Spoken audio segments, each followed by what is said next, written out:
Well, I hope everybody had a safe and fun 4th of July. Hope everybody has all their fingers and appendages.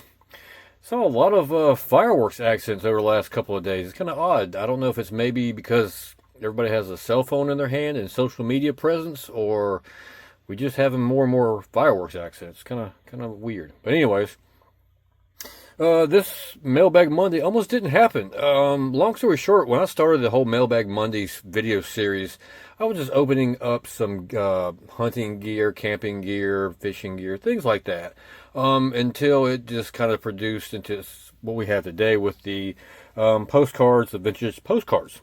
Now, YouTube does not like variety channels. Let's just say that the YouTube algorithm does not like variety channels, and theoretically my channel became a variety channel with the camping and other explorations and attraction videos, and then sometimes I do train videos, and then these Mailbag Mondays. Well, YouTube's algorithm does not like those, so I was going to actually separate all three into three different channels. So this will probably be the last Mailbag Monday I'm going to have on this channel. I plan on starting another channel just on vintage postcards, and kind of pretty much the same format, and see how that goes. It's kind of the way my channel's set up now. It's kind of hindering me from growing, I guess. We're going to try something, separate them out, see how that goes. So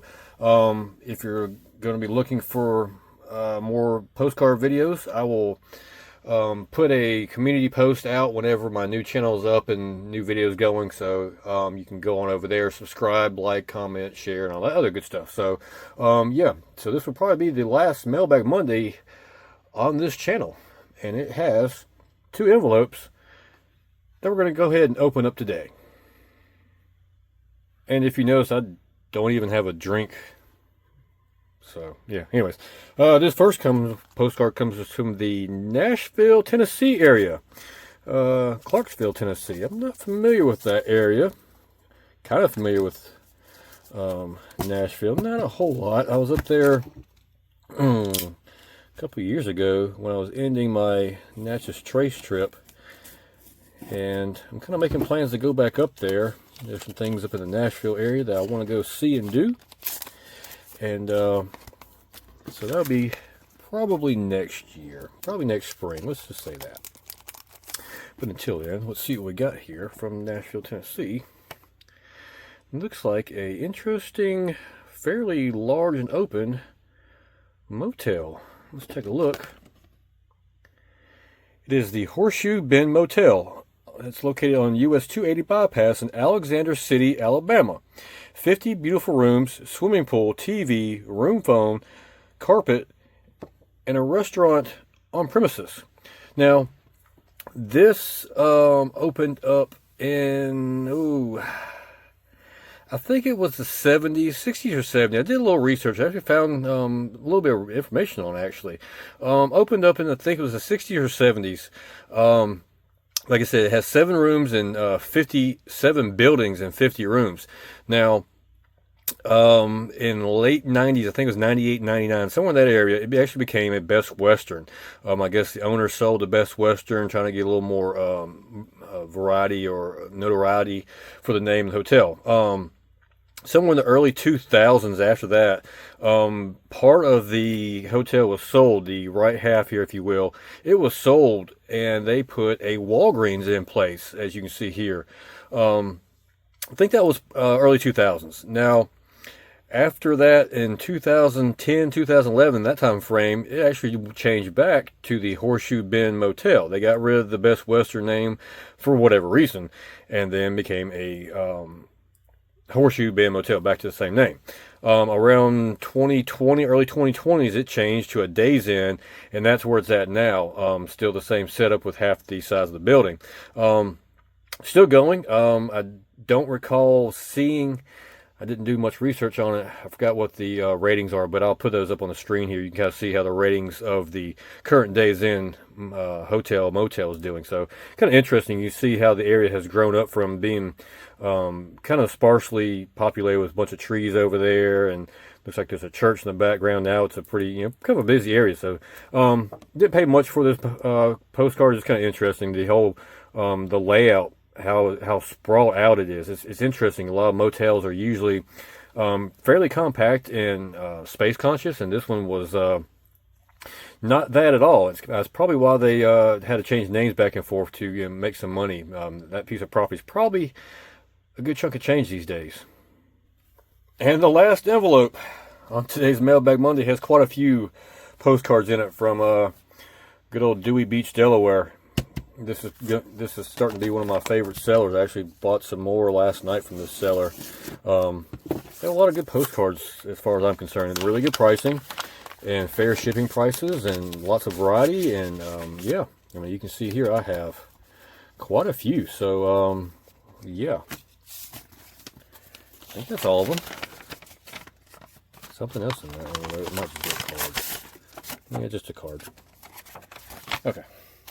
So, let's just go through, kind of see what we got here. And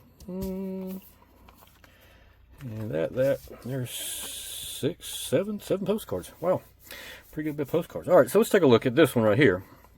These trees, these are not just any ordinary trees. These are these cypress swamp trees. They're located along the Natchez Trace Parkway that we previously talked about. It says this Tupelo bald cypress swamp occupies part of a former channel of the Pearl River and has been developed into a most interesting nature trail, with markers identifying various trees, shrubs, etc. Located between Ridgeland and Kosciuszko, Mississippi, administered by the National Park Service, the U.S. Department of the Interior. Now, what this area is basically a swamp. The Pearl River used to come through here.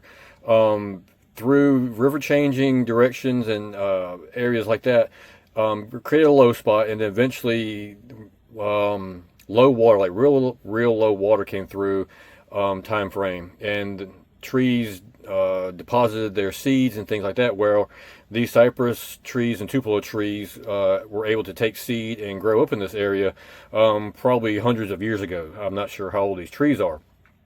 Anyway, so now you basically have a swampland. And it has a nature trail that goes all around this swamp. It's pretty interesting. That was probably one of my favorite spots. Let's just say top 5 spots along the Natchez Trace. You can see there's boardwalk and people there in the background. It's really interesting. It's really like literally right on the edge of the Natchez Trace Parkway. So if you're out there on the Natchez Trace and you see the cypress swamp, go ahead and take a stop there and see that. It's pretty interesting. Let's take a look here. We got 2 forts here. Got some people out there. And this is Fort Massachusetts, located on Ship Island, 12 miles off the Gulf Coast of Mississippi. Construction was started in 1858 but never completed. Abandoned in 1875. Daily excursion trips from Gulfport and Biloxi. This is just south of Gulfport, I believe it is. You can catch a ferry right there from the end of Highway 49 and the Highway 90 intersection. They do excursion trips out there every couple hours, and I think they have ones that they'll bring you drinks and bag lunches and things like that. People go out there on the beach and hang out there. And oddly enough, in all my 40 some odd years here on the Mississippi Gulf Coast, I have never been there. I wanted to go there, and time flew past me, and now it's just too hot to go out there. So it's in my plans to get out there, but not this year, let's just say. Maybe this fall. Now this view right here kind of looks like an opposite view of this right here. Maybe you can see that round. That's probably something where there's maybe a cannon or something like that. You can kind of see it right there. So kind of 2 different views of the same area, I guess you'd say. It says here, kind of the same thing. Construction was begun in 1858 in the western tip of Ship Island. The fort was designed for 48 cannons and was used alternately by Federals and Confederates. It was later a rebel prison. That's interesting. I didn't know it was a prison. Yeah, interesting. I think it was actually, they say it was abandoned. I think it was actually still used until like the early 1900s. I forgot what it was for. Probably that prison. Kind of a weird place to put a prison out in the middle of the Gulf of Mexico, or Gulf of America now, whatever you want to call it. Yeah, it was kind of interesting. Like I said, these postcards are like 50 cents a piece, so I went ahead and grabbed them. Kind of a cool little piece of local history that one day I'm going to get out, and I'll get out there one day and see. So, and next we have this kind of interesting little log cabin looking deal with the lady sitting out there. And this is the Homesteader's Cabin, Little Norway, Valley of the Elves, Blue Mounds, Wisconsin. Little Norway is an outdoor museum designed to perpetuate the simple cultural values of our pioneer age. The buildings shelter the arts and crafts of the frontier. Their rooms are furnished with handiwork of the Norse immigrant? Norse immigrant? I'm not sure what Norse immigrant is. Anyways, this is no longer there. This is basically like a living history museum. If you remember a while back, I got some postcards or a postcard from, I forgot what it was. Old World, Wisconsin. Kind of the same thing. But this one didn't make it. It's just one of those old living history museums. I like living history museums. I like seeing how things were back in the day. Just interesting. This little museum opened in 1925, 26, 27, somewhere in that time frame. Early, say mid-20s, 1920s. When the guy wanted to build a Norwegian fort for his family. Fort or farm? Farm. He wanted to build a farm or some buildings for his family. I guess he just had some random idea. He wanted to build some buildings for his family. Then over time, the property kind of became a museum that was passed down through the family.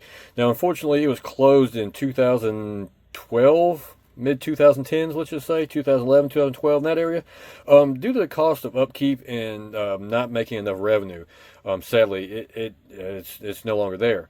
You can still see on the road going in, you can see the road that was used to go into the property and everything. I'm not sure if there's people still living on the property, but there is still buildings out there. According, if you're looking at Google Maps, I found some old pictures online that I'll put up here of the some of the buildings and things that were out there. It's interesting. I kind of wish I would have gone and seen this before it closed in 2012. I've been to Wisconsin a handful of times prior to that, and I'd never even heard about it until I came across. I don't even know how I came across this postcard. Maybe it just caught my eye with the little log cabin. But like I said, I probably paid less than $1 for these postcards. So it's kind of cool to me. So next we have, looks like a little motel with some fancy umbrellas out there. And can we see what that is? Roadway. Let's just see. It is the Roadway Inn at I-4 in Tampa, Florida. Located within driving distance of Busch Gardens, beaches, dog races, Disney World, and downtown Tampa. 203 guest rooms with banquet facilities, swimming pool, and I got color TVs, y'all. Color TVs. Kind of interesting. And if you look here, our room 161, beautiful, $18. $18 a night. That's crazy. Probably the last hotel I got was, the taxes were $18. And here it is. It's not postmarked, but I'm going to just guess probably the 70s. You can get a hotel room for $70. So, yeah. This closed according to Google Maps timelines, closed in 2015, if I believe. Before that, it was a Howard Johnson. So, didn't quite make it as a Howard Johnson, and so eventually they closed it. I think this, like I said, I think this opened in the 70s, probably when this postcard was made, so you can kind of see it. Everything's all nice and neat and clean and, pretty. So, kind of unfortunate. Roadway Inn was one of those brands that didn't make it on too much. I don't know what happened to them. But anyways, let's get this next postcard here. It looks like a bridge, not just any other bridge. This is the bridge. If you've been in New Orleans and you've been on the River Walk or walked along the Mississippi River, this is the bridge that you see that's kind of off to your right-hand side. Now, it may look a little bit different because today there is 2 spans crossing the Mississippi River. So this is one of the original spans on the crossing the Mississippi River. This is the new Mississippi River Bridge in New Orleans, Louisiana. The new Mississippi River Bridge opened on April 15th, 1958, measuring 2 2/10 miles long with one roadway 170 feet above the river, costing $65 million, and has the longest cantilever span of any bridge in the United States. Now, I've been across this bridge quite a few times, and bridges are one of the reasons why I have a thing about heights. I don't know. I've taken some pretty heavy trucks across this bridge, and every time there's certain parts of my body that pucker the whole way across it. I don't like the bridge. I don't like it at all. Anyways, This was after they called it the New Mississippi River Bridge. They called it the Greater New Orleans Bridge, the GNO for short. And then I think that currently they call it the Crescent City Connection or the CCC.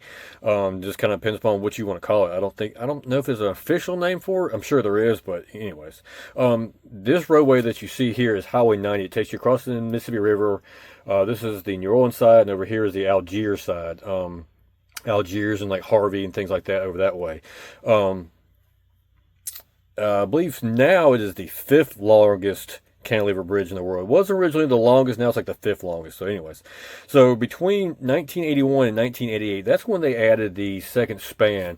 That is, I don't know if it's what side it is. I can't remember. You can see here in the pictures I put up, you can just kind of see the difference between them. They're similar, but you can say there's a little bit of differences in them. The second span, when it was built, pretty much does the same thing. Crosses the river, same length, same height, pretty much the same design. Costs $550 million. So you figure from, $65 million to $550 million within, what was it, 1958? Basically 30 years difference. That's 10 times the amount of money. So anyways, kind of interesting. But if you've been in New Orleans, I'm pretty sure you've seen this bridge at one point or another, and you probably have crossed over it. If you crossed over that, what do you think about it? Let me know in the comments below. And the last two postcards here. This is yeah, I think it is. This is a view of the arid dome in January.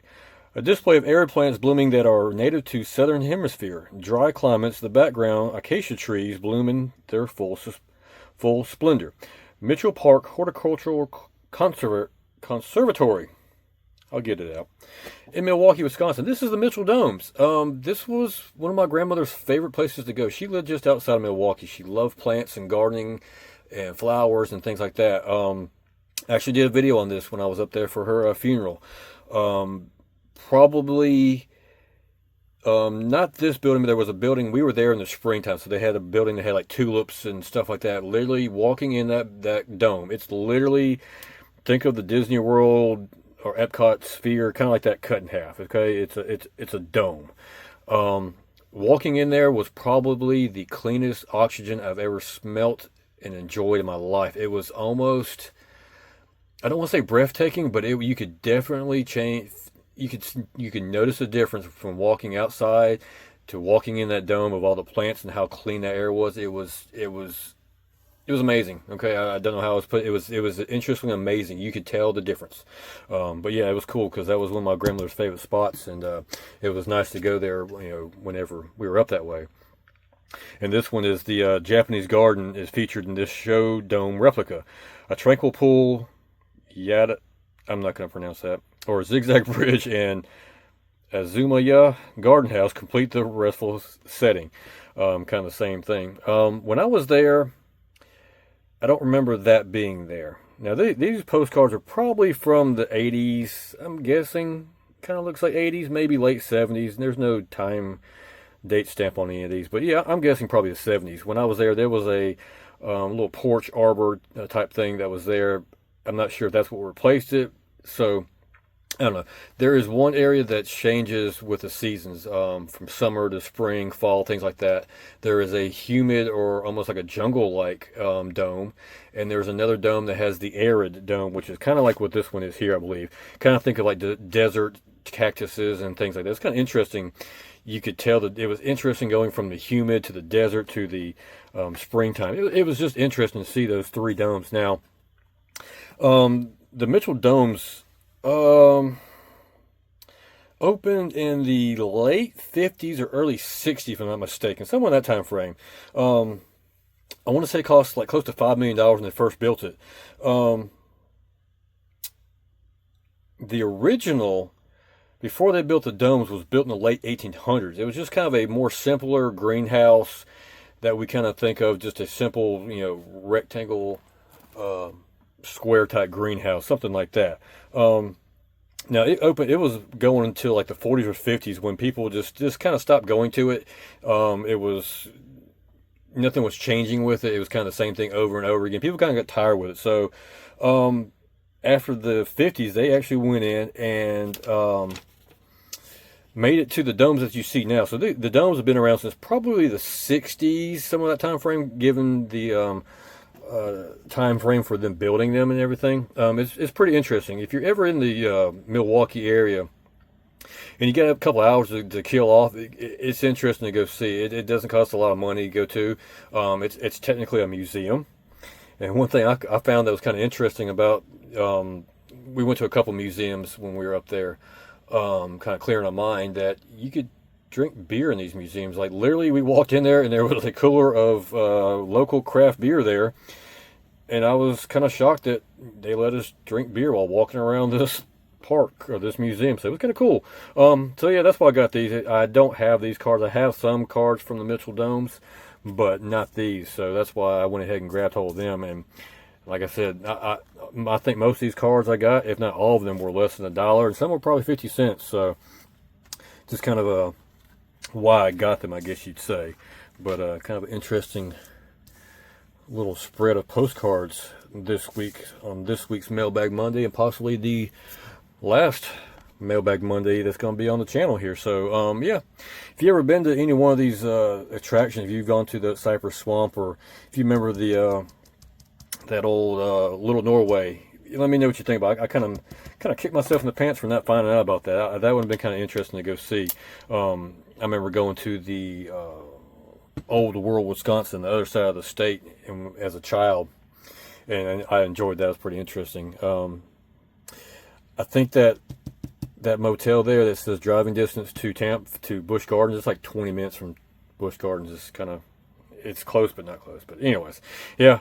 And I plan on getting to the Fort Massachusetts here within the next couple of years. I gotta set a reminder on my phone and find out when they start back up, because I want to go in the early spring when it's 70s and not 90s. I think today the heat index is probably 100 plus right now. It's hot and humid, and it's not favorable to go out there. All the tourists and everybody from up north, they're more welcome to go down there and catch a heat stroke, because I'm not going to do it.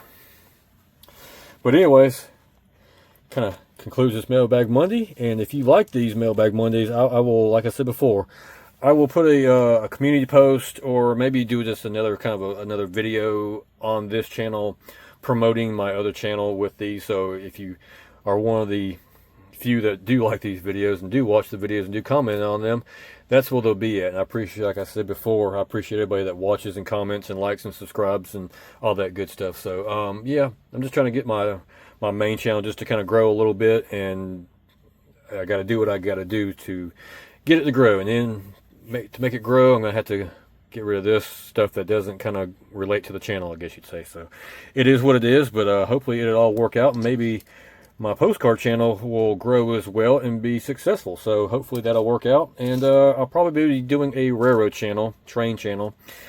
I'm not too sure about that. It is what it is. It's just something I kick around and do when I'm on my lunch break. I go down there and find a shady spot and enjoy my lunch and maybe catch a train. So, but it's not relevant to my outdoor channel. So anyway, that's why we're going to be separating the channels out. So anyways, enough rambling. Gotta go cut some grass. I should have done it this weekend. But anyways, appreciate y'all watching. We'll see you next time.